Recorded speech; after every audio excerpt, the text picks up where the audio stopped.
I went into work the other day and they actually had this. Oh, wow. Wow. This was sitting on my desk. I was like, is this a joke? And they're like, no, they want us to have it. And I'm like, I don't see you guys wearing it. Wait a minute. Okay. So it's on your desk. So did they even give you like rules? No, but they were just, I mean, no one else was wearing it. And I was like, is this a joke, you guys? And they're like, no, this How is does like an it feel? overkill. Look at this.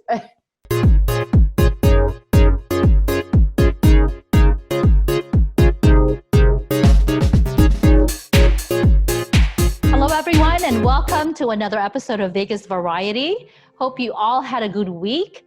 Happy Friday, and we want to send you off to a good, happy, positive weekend.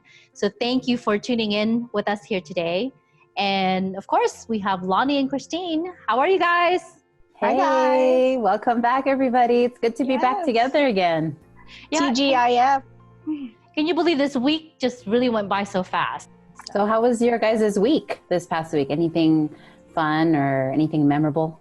Yeah, I'm so excited because stores and restaurants are actually opening up. One of my first things to do, we went to go have all-you-can-eat sushi at one of our favorite restaurants. I love how that's the one thing you wanted to do once it was Yes. open. Yes, that how food, that's just one of the things that makes us happy. So how was that though? So the restaurant was open, it's all you can eat. How was it set up differently at all or? Yeah. Well, first it was by reservation only for dine-in. So we had to make reservations like earlier in the week. And then they can only accommodate, I think, like 25% of occupancy. So there was Wow. That's so not maybe much. I keep reading and hearing everywhere else is like as long as they're up to like 50%. yeah. Mm. So we were seated like every other table. You can't see the person next to you. There's really Wow. a big gap between the tables. How So- different, huh? It was different, but it felt comfortable. I mean, this that's was, good. mind you, this is our first time dining out in over 10 weeks. I can't believe it's Yeah. been that long, really. Like I know. That's 2.5 months. That is such, though, an interesting thing to think about these days is the new normal, right? Is especially because here in Nevada, as you mentioned, phase one, pre-phase one. Yes. So things are opening up. Like, for example, you said the restaurant, the sushi place, and you got a haircut last week. That's Yeah. open. And today, surprisingly, I decided to go out and I went to the grocery store. You I haven't actually been there in went like 2 outside? months. Yes. Wait, how many And- weeks? How many weeks has it been for you? Like to a go store? out somewhere? Well, to a store, maybe like really almost 2 months. I think the last time I went out was like April. Wow, That's a month. That's a God. month. what? Because, Because I do remember you saying that JR does all that. Yes, let me tell you Wanted to why. do Okay, with let it. me just tell you why. So everything for me is a mental thing. Like, so when I went to the stores originally, when this started, not when it first started, that was crazy, right? But when people were starting to wear masks, I don't like it. Like, it feels scary. It feels like things are more real or more intense than what they are. And it feels cold. People don't even make eye contact. They avoid you. So I told myself, you know what? Forget this. I'm not doing it. And that's why since then, JR is the one who goes to the grocery stores. But today I went and it actually was a good experience. People are smiling. You could tell their eyes are, going up while they have a mask on their face. And it's so funny because I took my daughter with me because she asked, Mommy, can we have a little date? And I said, okay, let's go to the grocery store. So we're wearing our masks, right? And as we're wearing it in the store, I'm like, I can't breathe.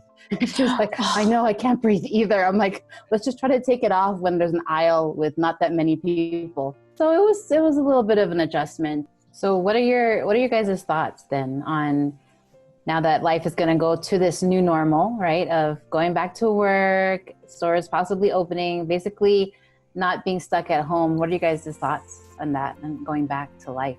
I'm ready for it because I like the structure of being able to do things. Like I don't remember. I mean, on our first show, I was like, hey, I love this thing, working from home and everything. And then now 10 weeks later, I'm like, okay. Get me out of here. Yeah. You're ready to get out. I'm like half and half right now. One thing I miss is, of course, seeing other friends, especially, church. I miss that. But everything else, I'm okay. I know. I'm okay with again, I mean, I'd prefer to work from home. So I'm half and half. Well, make sure you guys, let us know too, for you, our viewers, make sure you comment and let us know what you're going to miss once, as we slowly get out of the quarantine, what you're going to miss about it. What were some of the good things that you enjoyed? I think it's good to hear. I think it's good to hear too. What's going on in your part of the world? Is it are things opening up, or is it the same like us here in Las Vegas? That would be interesting to know. So today we're going to be talking to Chris Tenorio, who is one of the owners for a restaurant called Red Rice here in Las Vegas, and they specialize in Guamanian food. Hi, Chris. Thank you for joining us today. Hello. How are you? Hi, Chris. Hello. So tell us about your business. So we're a small family-owned business or restaurant in Las Vegas. 2015 is when we opened our doors. Pretty much just food from Guam. Easiest way to explain the cuisine, a fuse between Filipino, Hawaiian with the Spanish flair. From there, but all the recipes are passed down from my grandmother to my mother to my brother and myself now. But pretty much our goal is just to share our culture with everybody, and the best way we knew how to do it was through food. Nice. So I have been there, tasted the food. It's really good. It's delicious. My kids definitely approve. And when we went there a couple of times actually. I went there before these two, so I'm a real fan here. So I like what you said about, you just wanted to share the culture. It wasn't about, let's open restaurants, make lots of money. So yeah, definitely not that. Yeah. You want to make money, don't open a restaurant. Yeah. So how did it all get started? You mentioned it's a family owned. Yeah. So my parents and my brother and myself, I guess it started back when my grandpa in Guam, he had a tourist business. So he had a glass bottom boat, and he would sell just empanadas and nigiri to tourists in Guam. But I guess it just carried on with my mom, and she just kept cooking. So after Guam, she moved to the mainland. And then from there, she started cooking there and selling food. They started this like night market in Guam called Chamorro Village, and my mom was one of the first vendors out there. So just selling like local goods, not even selling barbecue stuff. It was just like sides, desserts, appetizers, stuff like that, like a lot of small dishes. Then moving back to the Bay Area where we were all from. And so she started doing a lot more catering in Vallejo in the Bay Area. And then from there, when we moved to Vegas, and then did the same thing. We went to like this local Asian market here in town. And next thing you know, we were selling food on consignment every Saturday. All these regular customers that were going to this Asian market, they started asking like, hey, do you cater for parties? And we were like, no, not really. And they're like, well, could you? And we were like, sure. And before it was just buy the ingredients and we'll cook it. We didn't ask for like anything to make money off of it. And then it became like 50 people to 100 people. Then it was like the biggest one we did at the time was like 350 people. And we were like, wait, hold on. 350 people. That's a huge party. Yeah. So it was You're like we should be making money now. Right? Yeah. So it was like, wait, hold on. You're like, well, I think we need more than just the ingredients now. And then in 2009, they did a Guam festival out here. So when they did that, I was like, oh yeah, like I like numbers, like I like math. And so I was like, oh yeah, I'll just be the cashier. Like, that's my portion of helping out, right? And then my mom was like, hey, I need help. Have your friend be a cashier. And I was just like, well, what do you want me to do? She's like, I want you to like make empanada. I was like, I can barely cook Spam. Like, you want me to make empanada? So I started doing it. And then after the festival, she's like, oh yeah, we made X amount of dollars. I was like, wait, we made X amount of dollars for that food? Wow. It came to a point where my mom, she was just like, hey, I got another order for empanada. If you want to help me, I'll give you half. And I was like, okay, cool. It came to a point where she's like, wait, I'm still doing like 80% of the work and you're still making like 50% off of me. And then Your mom is But- better at math than you. Yeah. And then I was like, okay, let me figure this out. I was like, you know what? Can you just teach me how to make this so I can just get 100% of my efforts? And then, but it took me over a year and a half to like learn it because she didn't measure. Yeah. So Wow. that's what took me a lot of time. So even at the restaurant, like to this date, my mom and myself are the only ones that make empanada. Like nobody else touches it. You think that's your number one selling food product, or you think the entrees are? I'd say it's a tie, honestly. It's really difficult Wow. because like my brother created our red rice spam musubis and those are killer sales. Yeah. Oh, yeah. And Good. yes, yeah. So We like had that too. That was really good. So, Yeah. today we're talking about new normal, Yeah. right? We're easing restrictions and we're getting used to what seems to be the new normal. Like, Yeah. how did you feel when when the shutdown first started? And of course, you guys stayed open, right? yeah, so we stayed open the whole time. It was really tough. It's still kind of tough right now. And the biggest thing for us at the time was like our name is Red Rice and we can't get rice. Like how are we supposed to sell musubis? How are we supposed to sell empanadas? Because empanadas have rice. And then two was the fact that like, oh, we're a tourist city. Mhm. If there's no tourists coming into our city, how are we gonna stay open without selling to tourists? Mhm. So that was our second thing. And then three, it's like, oh, all these locals now that are getting unemployed or they're getting laid off, furloughed, whatever you want to call it. And then we see like all these restaurants nearby, like my friends' restaurants, like, oh yeah, we're closed. And we're like, dang man, like how are we gonna stay open? But yeah, I think the main thing was just trying to get supplies. So we were gonna be one of the vendors for Asian Night Market back in March. So in February, we're like, hey, we need to really stock up on a lot of stuff. So we were already kind of stocking up. So when everything happened, we already have a lot of supplies enough for the next 2 weeks. Mm. But we didn't want to stop getting supplies. So every morning, my mom and myself would be up at like 6 a.m, like waiting in line in like Costco, Restaurant Depot, like calling places. We drive like 5 to 6 different places just to find like 50-pound sack of rice. Wow. But we're like, okay, as long as we like keep this consistency going, then we're gonna be good for the next 2 weeks, and keep pushing it. One day, my mom ran into him at Restaurant Depot, and he was like, "What are you looking for?" And we're like, "Rice." He's like, "Really? Well, I got 2 pallets." And we're like, "Oh, okay, Wow. We'll take it. let's go home." Like, yeah, and because he sells to hotels, he was like, "I don't have nobody to sell it to, so yeah, I'll sell it to you." And we're like, Wow. "Oh, That's right. That definitely- that was a blessing in disguise. yeah." And then as far as customers, like there used to be customers driving in from California, all over, flying into town. Their Mhm. first stop would be the restaurant. Their last stop before they leave would be the restaurant. And now not seeing them at all was definitely different. We'll continue to talk to Chris from Red Rice after this break.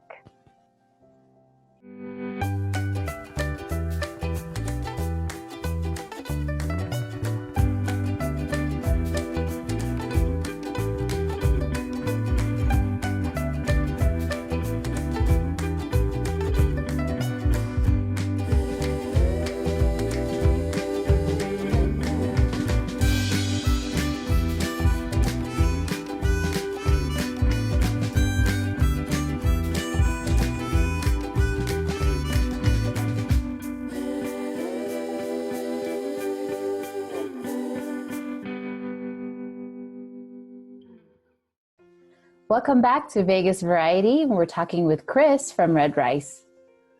You mentioned there's a shortage. So even in that situation, you came up with the idea to provide food for the frontline workers. How did that come about? I mean, how were you able to manage it then? Yeah, so that one was, it started off with, like we saw like when the schools like closed down, right? And then, you know what, we're really slow and we have all this food that we're just gonna toss. So why not, like, let's just give it away. I posted on like my personal social media, like, hey, like if my friends know any, like their neighbors or they know any friends that their families rely on food or need food, like just reach out to me and I'll give them some food. And then my friend who's in the military, his name is Phil, he reached out to me on Instagram and was just like, hey, so check your PayPal. So I opened it and I looked at it and I was like, yo, this is a lot of money. What am I supposed to do with it? He's like, I saw you donating food, just donate more. So start off with that, and I was like, I don't know how to reach out to this many people. That's a lot of food. My brother, like, he's pretty like active, like on social media, like looking at different businesses and stuff like that, or like any like up to date news. And so he actually saw another Guam restaurant in another state, who started a GoFundMe, and their goal was to the same thing of our goal was to pretty much raise money and donate food to hospitals. So for us, we're like, all right, let's just do it. Like, we're gonna do like a smaller goal, like nothing close to what they're doing. And if we hit it, like, we know that's gonna be at least like 500 like plates. How did you guys like word the GoFundMe to kind of advertise it? It was literally like just me emailing like family in Guam, my mom like texting all of her cousins. I like text my friends. I was like, either donate your time or donate money to the GoFundMe, and we'll cook the food. And yeah, so like people were just like, they're like, oh, there's like $300. I was like, whoa, that's a lot. Like, I was like, man, you must be getting a lot of unemployment. That's yeah, really nice though. I mean, considering, like you said, I mean, people lost their jobs. For them to be, generous, that has a lot to say with how you have treated people in the past. So for sure. It sounds and like it's just coming back to you. You got a pretty strong network there then. Yeah. No, I really do, honestly. Like, it's like very like it's definitely a blessing to have like all like my friends that got my back on this. Yeah, and that's amazing because even though, like you said, struggling times, right? And even your restaurant, took a hit, but still you gave. Without the local community, like mid-March, our doors should have been closed already. So that's why we want to continue to keep doing this and keep donating. I think we're gonna do another 300 plates. Wow. So with the 300, it will cap over 1,000, and we're gonna focus on delivery drivers and then even warehouse workers. Yeah. So really moving forward then with the new normal in dining, what kind of special precautions did you guys have to take in order to have dine-in customers? Well, currently we're not accepting dine-in still. Okay. So everything is still takeout. I mean, you guys been there, you kind of see the restaurant. It's a small restaurant. If we were to open our full dining, we'll seat 30 comfortably. Mm-hmm. So if we kind of go by what the governor said and only go 50%, that means only 15 people could sit comfortably. Mm-hmm. 15 people is just like my friends families. Alone. Yeah. So like that's not fair for you guys to come into the restaurant and you bring your family of 4 or 5, and then all my friends already just took all the seating. Mm-hmm. So we decided if everybody can't eat, no one's eating at all. So for us, it's like, if I can't make everybody dine in or have the option to dine in, I shouldn't let anybody dine in at all. For those our viewers who want to help, where do we go? So we have a GoFundMe. It's pretty much GoFundMe. Our campaign is called Feed Our Heroes LV. Our social media, our Instagram, Red Rice LV, at Red Rice LV, Facebook. If you actually like physically come to the restaurant, you can see that we're actually selling a plate. We're calling it our Heroes Plate. And a portion of those proceeds we actually donate to our campaign. If monetary donation is something you can't do, like, hey, donate your time. Like, we'll need people to help us deliver food. We need people to get the word out. And it's as simple as that. It's a better feeling when you get back and seeing someone else's reaction after you get them something or help them out. And that's definitely more worth it. Yeah. That's definitely, I think I found the secret to your success then, Red Rice. It's the Guamanian hospitality. Oh yeah, for sure. In just giving, selfless, giving in the sense of family and helping out. Yeah, that goes a long way. Yeah, it goes a long way. And that's definitely not me. I'm just a product of my grandma and my parents. So thank you for sharing your story. I'm so inspired. Yes. And all the more it makes us want to support, you and all the other local businesses, local family owned. Thank you. All right. Yeah, all right. Nice. Take care, Chris. Nice meeting you. I'll see you. It makes you love the business, their company, their business, but not just that, but even love the community, the Las Vegas community. Makes me want to eat there every day just because to support, right? To support. Because come on, like a small business, family owned at that, but yet I mean, they're still able to give so much. And I think that's to me, that's what it is. It's like you're giving and it's just coming back to them. And speaking of giving, it's on to our gifts to you. Yes. My gift to you would be, so I read this book called Memory Making Mom. I should have brought the books to show you guys, but in it, she talks about traditions. And I remember I mentioned that today I went to the store with my daughter, with my first daughter. And the reason why I thought of that was because in the book, she says if you have multiple children, it's hard to sometimes give the right amount of time to each child. You kind of forget about one or the other just because of life. So try to do little dates with your children. So even though it wasn't conventional, like sitting in a cafe or, getting a smoothie, it was grocery shopping. I think it really filled her cup to just have that one-on-one, hour time with mommy. So I would say, if you have children, try to do that. Try to do a little date with your child. I know it's different in these times where we can't go out, but you could even, in the book, she says you can even have one of your children stay up late that night. So have that alone time together and bond. So yes, that's my gift to you. Try that out. That's nice. Oh, that's nice. Well, as I said, I was like kind of sick of all the binge watching on Netflix. So kind of did something a little out of the ordinary. I listened to a podcast. Okay, so that was interesting. And it was a really great podcast by Rachel Hollis. She's a famous author who does self-improvement books, and she's very goal-oriented. So the podcast was actually about creating your goal list for the remainder of the 2020 year. So imagine that we're already halfway through the year. So she kind of said, wow, we've already had, a really interesting first half of 2020. So let's scratch that. That's in the books. It's in the past. Let's look forward and make our goals, that what we're going to do for toward the end of the year to reach our goals, attainable goals for 2020. And I was like, wow. I was like, that's really good, because it's June. It's like we're halfway there already. Yeah. And I love that, because I think a lot of us are stuck with that mentality of goals are only should be made like the end of the year for the new year, right? Yeah. But I love that you could start over anytime. And you can still make goals, even if you're halfway through the year, or even at the end of the year, you can still make goals for the rest of the year. So I love that. Exactly. And so you guys should check it out. Podcast by Rachel Hollis. And just her tone and her energy is really, it's inspiring. It makes you want to listen. It was about an hour long, but it's interesting. So check that out. That's all my gift to you. Rachel Hollis podcast. Like totally blanking out.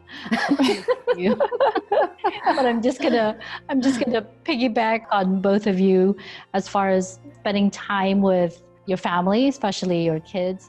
Time seems to be like just flying by. It's because I read somewhere that because we're not doing activities that are creating memorable memories for us. So that's my gift to you, is to create something memorable. I know, like, we've been busy, like cooking and learning new things, doing things around the house, all this time that we've been quarantined, or just surviving. Some people could just be surviving, Yep. Or just resting. That too, yeah. Catching up on rest. Yeah. Thank you so much, everyone, for joining us today and allowing us to fill your day with variety and a little bit of that Vegas hospitality. Bye, guys. We'll see you again next week. Bye. Hey, wait. Well, we kind of asked what your top seller is, but what's your favorite? Oh, that's a good question. Oh, maybe, I don't know. I'm going to write it down. I'm going to write it down so I can remember.